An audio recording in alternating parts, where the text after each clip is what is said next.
era difficile avere un'irrigazione efficace ed efficiente senza l'acqua che arriva dalle nostre montagne, parlando appunto di sistema Italia. Dobbiamo essere più uniti, tutti a remare nella stessa direzione, perché se siamo appunto tutti sulla stessa barca, proprio uso questa metafora parlando di acqua, noi dobbiamo guardare di arrivare in un porto sicuro e quindi essere comunque uno con l'altro solidali. Per un Veneto che ha sete, l'apertura dei rubinetti da parte dell'Alto Adige è una buona notizia sia per operatori che per consorzi di bonifica alle prese con una siccità quasi senza precedenti. D'intesa con il presidente della provincia autonoma di Bolzano e in coordinamento con gli operatori trentini, la società altoatesina dei servizi idrici ha infatti modificato i programmi di produzione delle diverse centrali idroelettriche così da garantire portate più elevate anche nel fine settimana, quindi la continuità dell'approvvigionamento di acqua.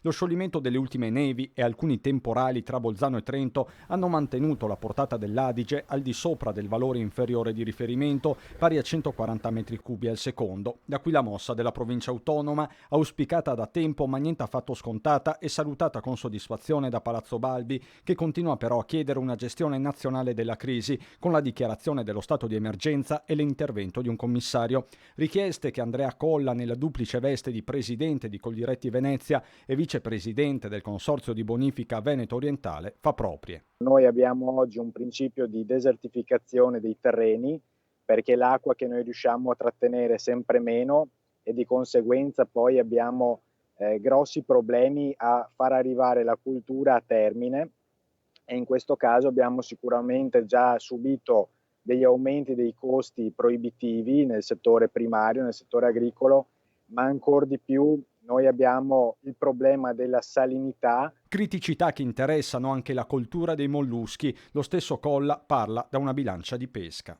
E abbiamo una moria di cozze e di vongole dovuto proprio alla mancanza di ricircolo d'acqua anche nelle valli, visto i livelli che sono molto bassi.